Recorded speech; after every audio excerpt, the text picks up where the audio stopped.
कहानी की शुरुआत होती है एल्गेशिया नाम के एक देश में, जहाँ पर ड्रैगन्स की सवारी करने वाले लोग राज किया करते थे। कई सालों तक यहाँ के लोग खुशहाल जिंदगी जीते रहे, लेकिन फिर इस देश के राजाओं ने आपस में ही ताकत के लिए लड़ना शुरू कर दिया। एक दिन एक ड्रैगन राइडर जिसका नाम गैल्बेटोरिक्स था, उसने सभी राजाओं की कमजोरियों का पता लगाया और एक खूनी युद्ध के दौरान उन सबको मौत के घाट उतार दिया। उन सबको खत्म करने के बाद गैल्बेटोरिक्स काफी लंबे समय के लिए एल्गेशिया का एकमात्र राजा बन गया। सबसे खतरनाक बात तो ये थी कि अब वो अत्याचारी हो गया था। उसे किसी का डर नहीं था और जो मन में आता वो करता। इसलिए वार्डन नाम की एक फौज जो लोगों की आजादी के लिए लड़ रही थी, उसे गद्दी से हटाने की कोशिश करने लगी। एक रात आर्या नाम की एक वार्डन योद्धा ने एक बहुत ही खास पत्थर गैल्बेटोरिक्स से चुरा लिया। इस चोरी के चलते गुस्से से भर चुके गैल्बेटोरिक्स ने अपने जादूगर डुर्जा को उस पत्थर को वापस लाने के लिए कहा। कुछ देर बाद डुर्जा और उसके लोगों ने आर्या पर घात लगाकर हमला किया। जल्द ही उन्होंने आर्या के साथ मौजूद 2 वार्डन योद्धाओं को मार गिराया और मौका मिलते ही आर्या को उसके घोड़े से भी गिरा दिया। आर्या ने बच निकलने की बहुत कोशिश की, लेकिन दुर्जा ने अपनी जादुई ताकत से उसे घेर लिया और पत्थर लौटाने को कहा। आर्या ने उस पत्थर को लौटाने से साफ सीधे तौर पर इनकार कर दिया और अपनी जादुई शक्ति से पत्थर को कहीं और ही भेज दिया। दुर्जा ने आर्या से जानकारी हासिल करने की कोशिश की कि आखिर उसने पत्थर को कहाँ भेजा है, लेकिन आर्या ने उसे कुछ नहीं बताया, उल्टा उसकी हार पर हंसने लगी। उसी वक्त एक नौजवान लड़का जिसका नाम एरागॉन है, जंगल में एक हिरन का शिकार करने की कोशिश कर रहा था।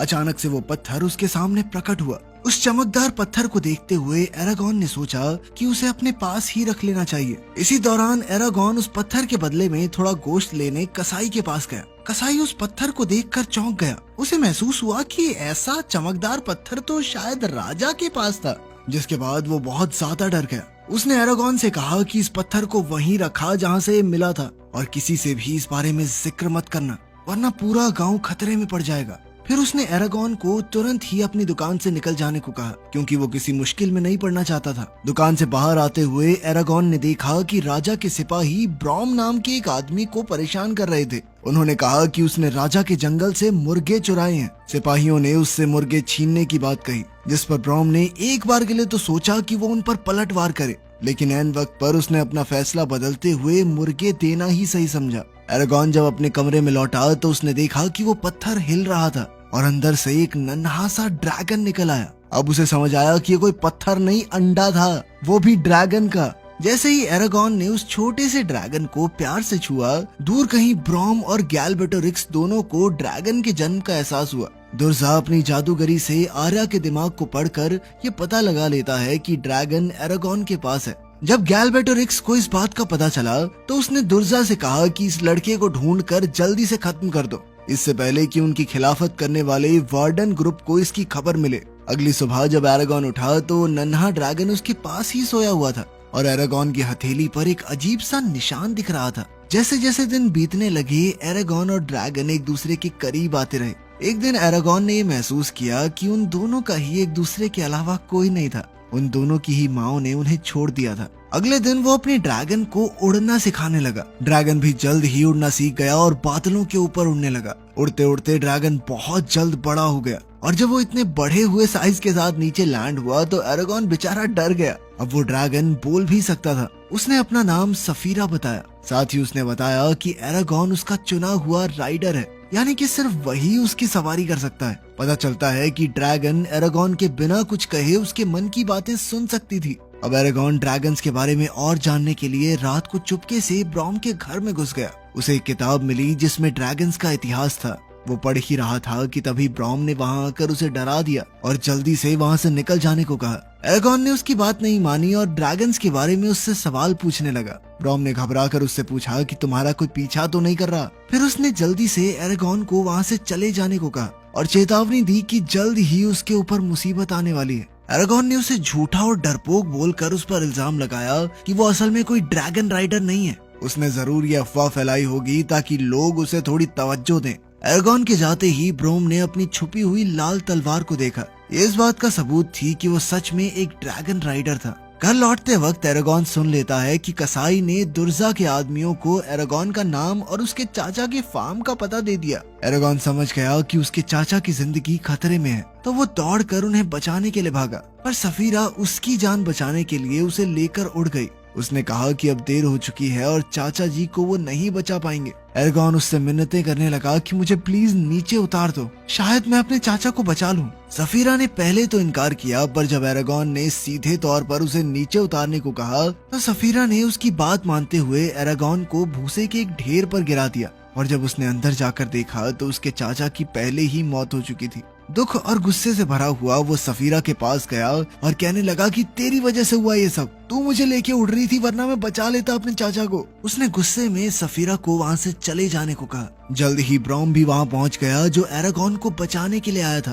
पर एरागॉन गुस्से में उसे वहाँ से जाने को कहने लगा। उन दोनों के बीच में थोड़ी अनबन शुरू हो गई, जिस दौरान ब्रॉम ने एरागॉन का हाथ पकड़कर उसका निशान देख लिया, जिसके बाद वो समझ गया कि ये तो एक राइडर का चिन्ह है। ब्रॉम ने उससे पूछा कि उसका ड्रैगन कहाँ गया। एरागॉन ने जवाब दिया कि मैंने भेज दिया उसे, चली गई है वो। एरागॉन अपने चाचा की लाश को अच्छे से दफनाने का सोच रहा था, पर ब्रॉम ने जल्दी से उस झोपड़ी में आग लगा दी और वो एरागॉन को जबरदस्ती घोड़े पर बैठाकर तुरंत वहाँ से ले गया, इससे पहले कि जोर्डा के कातिल दोबारा उस तक पहुँच पाए। एरागॉन ने भारी मन से अपने जलते हुए घर को देखा और फिर ब्रूम के साथ दूर के एक जंगल की ओर निकल पड़ा। वहाँ ब्रूम से उसे पता चला कि वो उन गिने चुने जिंदा बचे हुए ड्रैगन राइडर्स में से ही एक है। ब्रूम ने एरागॉन को समझाया कि अब वो वार्डन की आखिरी आशा बन चुका है। अगर उन्हें गैल्बेटोरिक्स को हराना है तो उनके पास कम से कम एक ड्रैगन तो होना ही चाहिए, और वो ड्रैगन होगा एरागॉन का। ब्रूम ने एरागॉन से सफीरा को बुलाने को कहा। एरागॉन ने अपने मन में सफीरा को पुकारा और वो तुरंत ही वहाँ आ गई।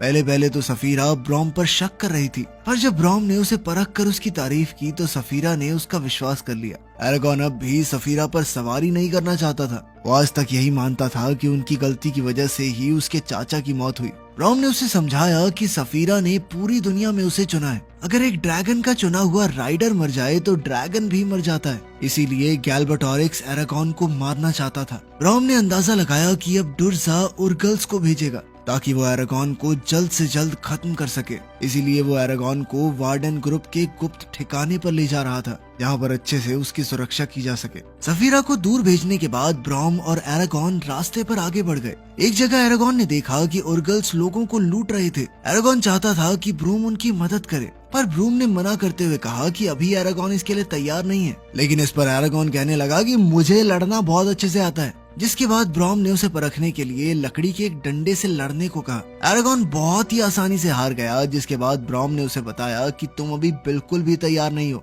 थोड़ी देर आराम करने के बाद ब्रॉम ने जादूगरी से आग जलाई। एरागॉन ने उससे पूछा कि आखिर तुमने कैसे किया, लेकिन ब्रॉम ने उसे जादुई शब्द बताने से मना कर दिया और बोला कि अब सोने का समय हो गया, सो जाओ। अगली सुबह दोनों अपनी यात्रा जारी रखकर एक गांव पहुंच गए। ब्रॉम ने एरागॉन से वहीं रुककर किसी से बात करने से मना किया। ब्रॉम के जाते ही एरागॉन उसकी बात ना मानते हुए एक भविष्य बताने वाली औरत एंजेला के पास गया और उससे अपना भविष्य पूछने लगा। एंजेला ने कहा कि एरागॉन में बहुत शक्ति छुपी हुई है और वो जल्द ही एक बहुत बड़ा युद्ध लड़ेगा। उसने एक लड़की का जिक्र किया जो आने वाले कुछ समय में उसकी जिंदगी का एक अटूट हिस्सा बन जाएगी। एरागॉन टेंट से निकल ही रहा था कि तभी दुर्जा के एक उर्गल ने उस पर हमला कर दिया। खुशकिस्मती से ब्रॉन ने समय पर आकर उसे बचा लिया और फिर उसे डांट कर पूछा कि आखिर उसने उसकी बात क्यों नहीं मानी। अब और उर्गल्स आने लगे और ब्रॉन भी उनसे लड़ने लगा, लेकिन उनका पाला भारी पड़ रहा था। जब वो मरने ही वाले थे तो एरागॉन ने तीर चलाकर ब्रूम को बचा लिया। इसके बाद एरागॉन ने अनजाने में एक जादुई तीर से पूरा पुल ही तोड़ डाला, जिससे सभी उर्गल पानी में डूब गए। लेकिन इतने ताकतवर जादू का इस्तेमाल करके एरागॉन की शक्ति खत्म हो चुकी थी और वो बेहोश होकर वहीं गिर पड़ा। जल्द ही सफीरा भी उसे बचाने के लिए पहुंची। अगली सुबह एरागॉन एक शांत जगह पर होश में आया। ब्रॉम उसके पास ही था और उसने एरागॉन को समझाया कि रात को सफीरा ने एरागॉन के डर को महसूस कर लिया था, जिसके बाद उसने अपने अंदर का थोड़ा जादू एरागॉन के अंदर डाल दिया। इसी ताकत से एरागॉन ने वो जादुई तीर बनाया था। ब्रॉम उसे जादू करने के सभी तंत्र मंत्र सिखाने लगा और साथ ही उसे ये भी सिखाया कि सफीरा की नजरों से वो कैसे देख सकता है। इसके बाद वो दोनों जल्द ही वार्डन के गुप्त ठिकाने की तरफ निकल गए। अब एरागॉन पहली बार सफीरा के ऊपर सवार होकर ऊपर से नजारा देखने लगा और वहीं ब्रॉम घोड़े पर नीचे चल रहा था। अचानक एरागॉन ने सफीरा की नजरों से देखा कि दुर्जा के भेजे हुए दो वैशी दरिंदे ब्रॉम पर हमला करने को बिल्कुल तैयार खड़े थे। एरागॉन ब्रॉम को बचाने के लिए आया और एक रज़ाक ने उसे नीचे गिरा दिया। और वहीं बेचारी सफीरा पेड़ों से टकरा कर घायल हो गई। और रज़ाक उसे मारने ही वाला था कि तभी एरागॉन ने ब्रॉम से सीखा हुआ एक मंत्र इस्तेमाल करके रज़ाक को मार गिराया। एरागॉन घायल सफीरा के पास जाने लगा तो एक दूसरा रज़ाक उसे रोकने आया, पर ब्रॉम ने अपनी लाल तलवार से उस रज़ाक के दिल पर वार करके उसे खत्म कर दिया। ब्रॉम ने सफीरा के घावों पर मरहम लगाई और एरागॉन को डांटते हुए कहा कि लड़ाई में अपने ड्रैगन की सुरक्षा के बारे में सबसे पहले सोचो। एरागॉन ने ब्रॉम का हाथ थामा और उस पर ड्रैगन राइडर का निशान देखकर वो समझ गया कि ब्रॉम भी पहले एक ड्रैगन राइडर हुआ करता था। ब्रॉम ने बताया कि उसके ड्रैगन को एक धोखेबाज राइडर मॉर्जम ने मारा था। बाद में ब्रॉम ने मॉर्जन को ढूंढकर उसे भी मार गिराया और उसकी लाल तलवार अपने पास रख ली। दुर्जा एरागॉन को फंसाने के लिए उसे सपनों में आर्या से मिलाने लाया, जहां आर्या एरागॉन से मदद मांग रही थी कि वो उसे दुर्जा की कैद से बचा ले। एरागॉन की जैसे ही आंख खुली तो वो उसे बचाने का फैसला कर लेता है। ब्रॉम ने उसे ऐसा करने से मना भी किया, कहा कि खतरा बहुत बड़ा है, पर एरागॉन सुनने को तैयार ही नहीं हुआ। एरागॉन तुरंत सफीरा पर सवार होकर उड़ गया। सफीरा भी उसे रोकना चाहती थी, पर एरागॉन ने उसे आदेश देकर कहा कि जैसा मैं कह रहा हूँ वैसा ही करो। जल्द ही एरागॉन उस जगह पर पहुँच गया जहाँ पर आर्या को कैद किया गया था। चुपके से अंदर जाकर उसने आर्या को ढूंढ भी निकाला, मगर वो कहाँ जानता था कि वो तो अच्छी तरह से दुर्जा के फैलाए हुए जाल में फंसता जा रहा था। जैसे ही वो आर्या के करीब पहुंचा, दुर्जा ने पीछे से आकर उस पर अपने जादुई भाले से हमला कर दिया, लेकिन ब्रॉम ने बीच में आकर एरागॉन की जान बचाई। लेकिन इस हमले में वो खुद गंभीर रूप से घायल हो गया। ब्रॉम को घायल देखकर एरागॉन ने गुस्से में दुर्जा पर तीर चला दिया। तीर सीधा जाकर दुर्जा के सर पर लगा, लेकिन उसका भी कोई असर नहीं हुआ। दुर्जा वहाँ से गायब हो गया, लेकिन इस सब में उसका जादू आर्या के ऊपर से टूट गया। आर्या और एरागॉन घायल ब्रॉम को वहाँ से ले जाने लगे, पर बहुत सारे सिपाही उन्हें घेरे हुए थे। ऐसा लग रहा था कि बच निकलने का कोई भी रास्ता नहीं, लेकिन तभी सफीरा छत तोड़कर वहाँ आ गई। एक अनजान आदमी जिसका नाम मुर्ताग है, वो तीर तान कर खड़ा था। एक बार को तो ऐसा लगता है कि उसने एरागॉन पर तीर चलाया, मगर वो उसके पीछे से हमला कर रहे सिपाही को मारना चाहता था। इसके बाद सफीरा की मदद से वो सभी वहाँ से निकल गए। भागने के बाद एरागॉन ने देखा कि ब्रॉम मरने की कगार पर था। ब्रॉम ने उसे अपनी लाल तलवार दी और समझाया कि दुर्जा जैसे शैतान को मारने के लिए उसके दिल को छेदना होगा। एरागॉन ने अपने जादू से ब्रॉम को ठीक करने की कोशिश की, मगर कोई फायदा नहीं हुआ। सफीरा ब्रॉम को अपनी पीठ पर बैठाकर एक आखिरी बार हवाई सैर पर ले गई, क्योंकि वो एक ड्रैगन राइडर था, जहां ब्रॉम ने अपनी आखिरी सांसें ली। आगे बढ़ने से पहले आर्या बीमार सी होकर गिर पड़ी, क्योंकि दुर्जा ने उसे अपने जादू से जहर दिया था। तभी अचानक सफीरा ने मुर्ताग को पकड़ लिया, जो उनका पीछा कर रहा था।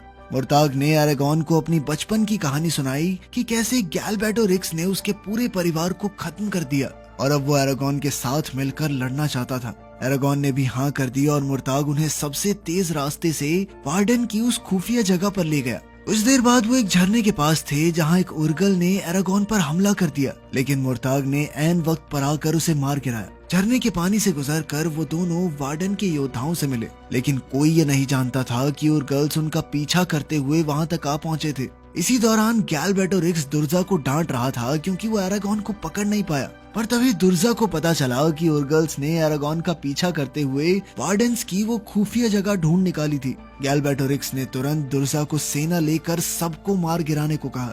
इधर एरागॉन और मुर्ताग अजिहाद से मिले, जो वार्डन का लीडर था। अजिहाद ने एरागॉन से अपने ड्रैगन को बुलाने को कहा। एरागॉन ने जैसे ही सफीरा को पुकारा तो सभी लोग उसे देखकर भौचक्के रह गए। साथ ही एरागॉन ने उन्हें आर्या का इलाज करने को कहा, क्योंकि उस पर अभी भी दुर्जा के जहर का असर था। इसी बीच उर्गल्स चुपके से बाहर खड़े गार्ड्स को मारकर अंदर आने लगे। अजिहाद को खबर मिली कि उर्गल्स बहुत जल्द उन पर हमला करेंगे। उसने अंदाजा लगाया कि राजा की सेना भी उर्गल्स के साथ ही होगी। उसने एरागॉन से पूछा कि क्या वो लड़ाई में उनका साथ देगा, जिस पर एरागॉन ने हामी भरी। लेकिन तभी अजिहाद मुर्ताग को पहचान गया और उसने कहा कि तुरंत इस गद्दार के बच्चे को पकड़ लो, क्योंकि वो मोरजान का बेटा था, जिसने सभी वार्डन को धोखा दिया था। मुर्ताग ने अपने बचाव में कहा कि मैं अपने पिता जैसा नहीं हूँ, मैं भी उनसे उतनी नफरत करता हूँ जितनी तुम सब। लेकिन फिर भी अजिहाद ने उसे बंदी बना लिया। अब दुर्जा राजा की पूरी सेना लेकर वहाँ पहुँच चुका था।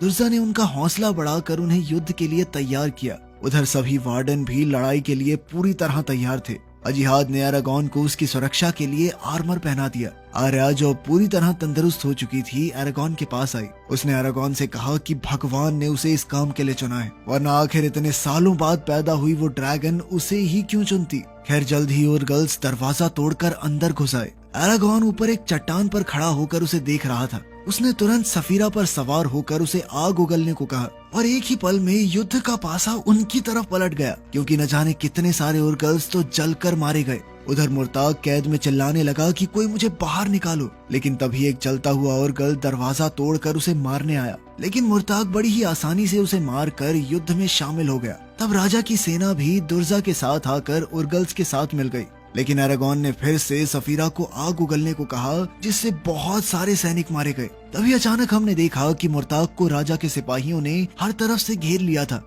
वो उसे मारने ही वाले थे, पर तभी एरागॉन ने बीच में आकर उसे बचा लिया। अब एरागॉन का सामना दुर्जा से हुआ, जिसने काले जादू से अपने लिए भी एक ड्रैगन बना लिया और उस पर सवार हो गया। शुरुआत में तो दुर्जा का पलड़ा भारी पड़ा। उसके ड्रैगन ने सफीरा की गर्दन में अपने दांत कड़ा दिए, पर एरागॉन ने अपनी लाल तलवार से उस ड्रैगन पर हमला किया और फिर सफीरा को आग बरसाने को कहा। इसके बाद घायल हुई सफीरा ने अपनी पूंछ से एरागॉन को दूर तक उछाल दिया, जिससे उसने बड़ी ही तेजी से वो लाल तलवार दुर्जा के दिल के आर पार कर दी।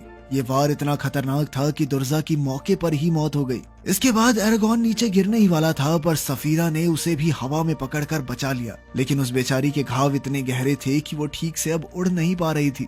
दोनों जमीन पर आ गिरे, लेकिन एरागॉन की जान बच गई। लेकिन बेचारी सफीरा मरने की कगार पर आ चुकी थी।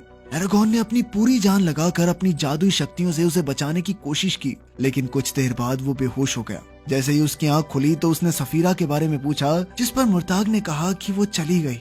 इस पर एरागॉन ने सोचा कि सफीरा मारी गई और वो बहुत ज्यादा दुखी हो गया। लेकिन फिर मुर्ताग ने हंसकर सफीरा को आवाज लगाई, जिसके बाद वो एकदम सही सलामत उनके सामने आ खड़ी हुई। वीडियो पसंद आई तो लाइक कर देना, चैनल को सब्सक्राइब कर लेना। मिलते हैं अगली वीडियो में।